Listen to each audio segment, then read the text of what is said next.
As arguably the most influential cinematic event in human history, Star Wars has enchanted moviegoers for more than 4 decades.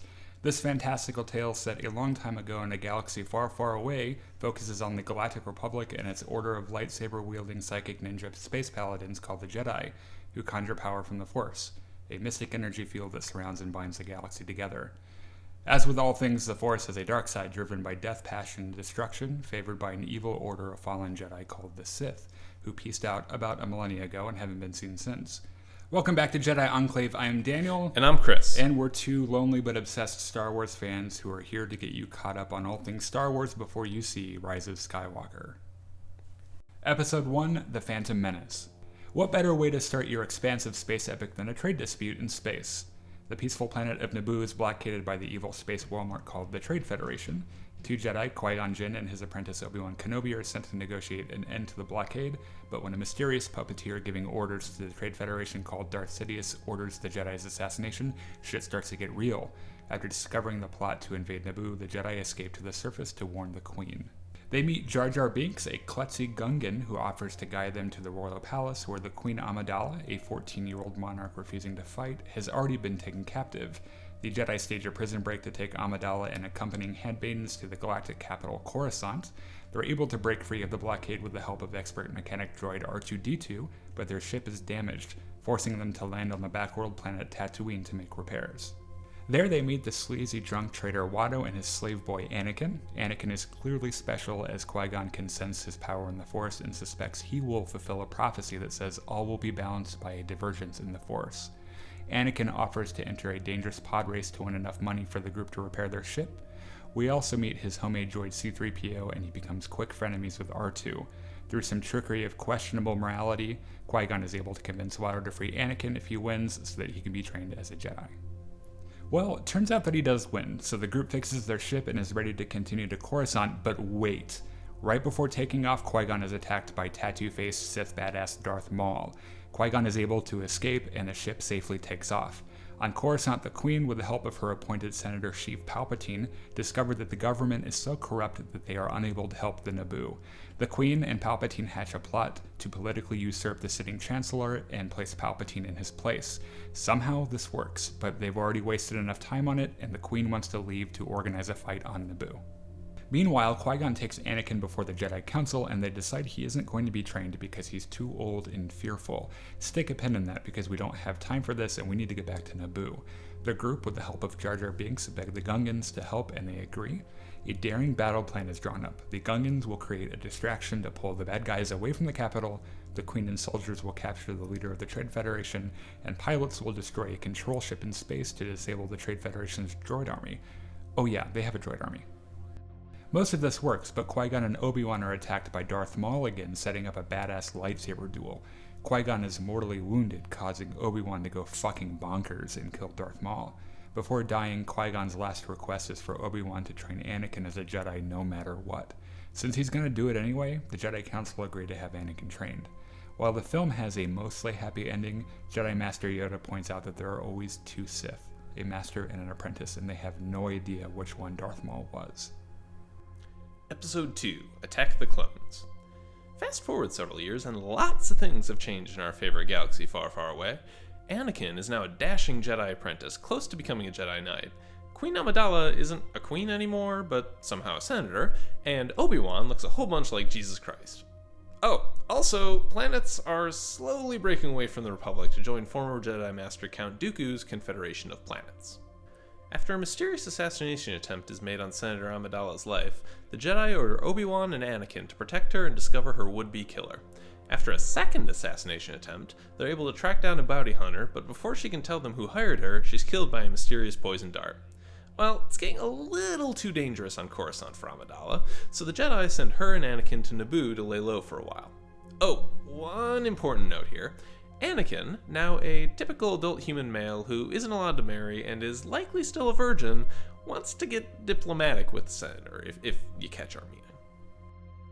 Anyway, yeah, they leave alone to Naboo, unsupervised, to hang out.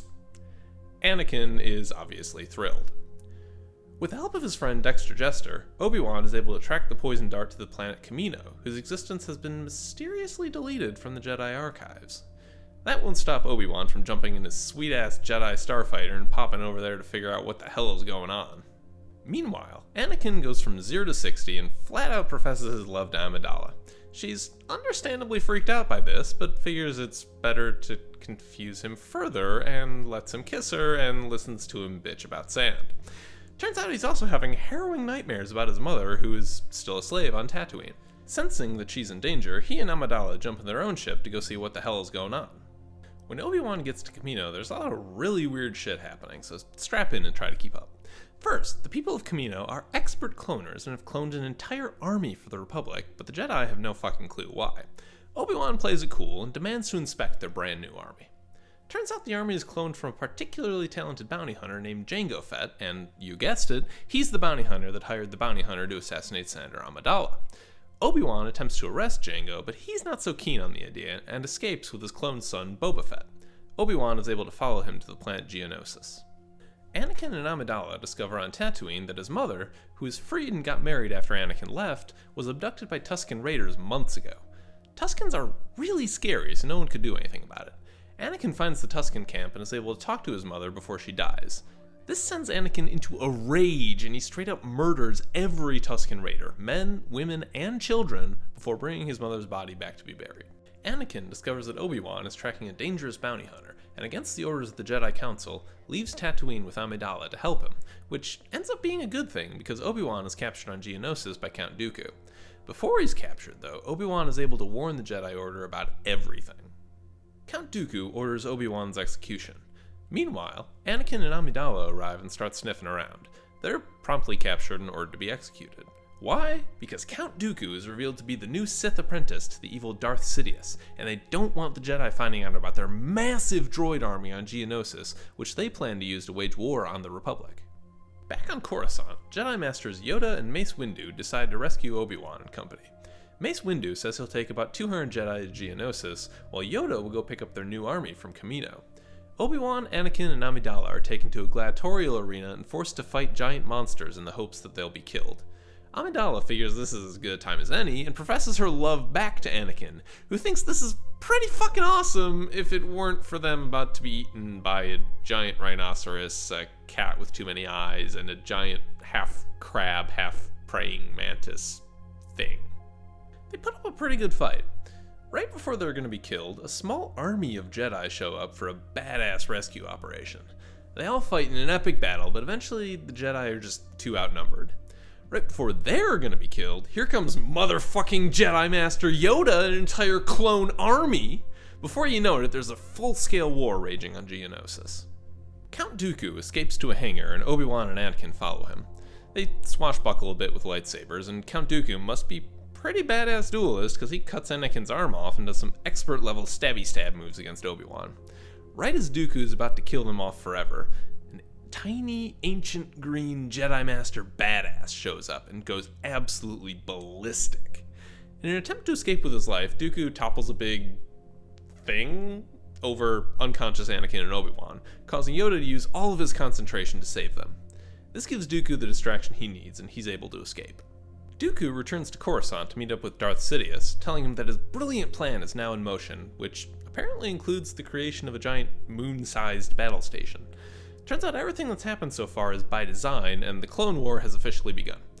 Oh, and Anakin and Padme marry in secret, despite it being very much against the Jedi rules. I'm sure that won't come back to bite them. Episode 3, Revenge of the Sith. Another time jump, and we find the Republic in the first full-scale war it has seen in a long time. The Separatists launch an attack against the galactic capital Coruscant and kidnap Chancellor Palpatine. Jedi Master Obi-Wan Kenobi and Anakin Skywalker, who has been promoted to Jedi Knight, attempt a daring rescue fighting their way onto General Grievous' ship, the Invisible Hand. Who is General Grievous, you ask? Well, he's a mostly cyborg general with 4 arms and a weird fetish for killing Jedi and stealing their lightsabers as trophies. He also has asthma. Obi-Wan and Anakin are able to board Grievous' ship and find Chancellor Palpatine, who seems to be pretty comfortable in this big spinny chair. We will be coming back to that a little bit later, but Count Dooku arrives, ready to thwart the rescue and murder the two Jedi. A few lines of cringe dialogue later, Anakin is able to get the drop on Count Dooku and promptly cuts off his hands. Both of them. Palpatine encourages Anakin to kill Dooku, and honestly, he doesn't have to twist his arm too much before he then promptly cuts off Dooku's head. Turns out Anakin is pretty okay with murder since the whole Tusken Raider fiasco earlier. Obi-Wan, Anakin, and Palpatine, with the help of R2, catch up to General Grievous. Grievous, who is a huge coward when fighting someone his own size, is quick to run and escapes. Anakin crash lands the ship on Coruscant, and somehow no one dies. Here's some pretty juicy drama. Despite the whole not supposed to be having any attachments thing, Anakin and Padme Amidala have not only married, but they are expecting a child. Anakin is pretty frustrated at having to hide it, but Padme insists that they must. That night, Anakin has a dream where Padme dies in childbirth. The whole thing is very similar to when Anakin had dreams of his mother's death, and this time he's pretty hellbent on making sure his dream doesn't come true. He visits Yoda for advice, and Yoda pretty much tells him that this is why Jedi aren't allowed to have attachments. They become obsessed with them, and it's better to train yourself to let go of what you love. As you can imagine, this is not the answer Anakin was looking for. One of the overarching themes of this story is that the war has transformed the government in very bad ways. It has allowed Palpatine to stay in office longer than is allowed through emergency powers, the newest of which is having a personal representative on the Jedi Council. This is a big no-no because the Jedi don't answer to the Chancellor, but Palpatine chooses Anakin anyway. While the Jedi can't stop it from happening, they can stop Anakin from becoming a Jedi Master. They do this seemingly despite the Chancellor, but it pisses Anakin off a lot. To add more to Anakin's distress, Obi-Wan comes to Anakin with a secret mission from the Council. He is to spy on the Chancellor. This is a huge problem for Anakin because he has come to regard Palpatine as a bit of a father figure. Like all father figures, Palpatine invites Anakin to a weird giant bubble ballet opera thing and lets slip to Anakin the tale of Darth Plagueis the Wise, who is a powerful Sith Lord who is so powerful in the Force that he could undo death. Now, this is of interest to Anakin because of his recent dreams. He asks Palpatine where such a skill could be learned, and he points out that it's far too dark for the Jedi to teach him. He needs a Sith. Turns out we don't have time for all this political drama because we're fighting a war, dammit. Yoda is dispatched to the Wookiee world Kashyyyk, and Obi-Wan goes to Utapau to capture General Grievous. The Jedi believe that if they capture Grievous, the war will end, and Palpatine will have to surrender his emergency powers. Otherwise, the Jedi will be forced to temporarily suspend democracy and remove the Chancellor themselves. Yoda and Obi-Wan leave, and that pretty much leaves Mace Windu at home to look after the kids. Everyone's respective missions are going pretty well. Yoda is helping the Wookiees and they win their battle. Obi-Wan and his clone division catch up to General Grievous, and the fight begins to either kill or capture him. There's only one problem, and it's happening at home. Chancellor Sheev Palpatine shares a small secret with Anakin that changes everything. He is secretly Darth Sidious. Palpatine has been manipulating events on both sides the entire time to take control of the galaxy. He tells Anakin to help defeat the Jedi because they hate democracy and sweetens the pot. Remember the tale about Darth Plagueis? Well, turns out he was Palpatine's teacher and taught him how to keep someone from dying. He offers to teach Anakin, but Anakin decides that the Sith must be defeated. He leaves and immediately tells Mace Windu about what he has learned. Mace Windu is clearly tired of all these motherfucking Sith in this motherfucking republic and decides he's gonna fix the problem himself. He grabs a couple of his Jedi buddies to arrest the Chancellor and tells Anakin to stay home because he's dangerous and Mace doesn't trust him. Mace Windu and his Jedi pals pay Chancellor Palpatine a visit and tell him that he's under arrest. Palpatine reminds them that he is the Senate and suddenly has a lightsaber in his hand that must have been hiding straight up those puffy sleeves. He lets out a screech and hurls through the air, immediately killing 2 of the Jedi. He's got the 3rd Jedi murdered within seconds of that, and then all of a sudden it's just Palpatine and Mace Windu. But that's okay. Mace Windu is a certified purple lightsaber carrying badass, and he's ready to kick some old man Sith ass. Meanwhile, Anakin is in the Jedi Council chambers freaking the fuck out. He realizes that he just ordered Palpatine's death sentence, and while he deserves it, any chance of learning how to save Padme will die with him. He jumps in a ship to run over and remind Mace Windu to take Palpatine alive. Here's a cool bit of Star Wars lore you might not have known. Mace Windu is the best swordsman the Jedi have ever seen, and he's got Palpatine cornered pretty quick. He disarms Palpatine and kicks his ass to the floor, ending the battle right as Anakin comes rushing in. Palpatine desperately shoots Sith lightning at Windu, but he just deflects it right back in his face because that's exactly what a badass Jedi would do. Windu tells Anakin that he's going to kill Palpatine because he's too dangerous to be left alive. Anakin reasons that it's not the Jedi way and practically begs him to spare Palpatine because he needs him. Windu doesn't care though. He's made up his mind. He rears back for the kill shot, but Anakin suddenly jumps forward and chops his lightsaber arm right off.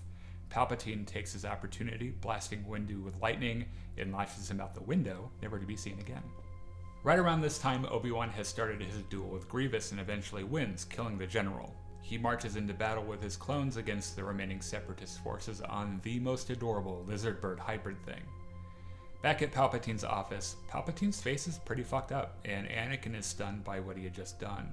He figures, well, I'm in this now, so we're going balls deep, and decides to become Palpatine's apprentice. Palpatine orders Anakin to visit the Jedi Temple and kill all of the Jedi traitors.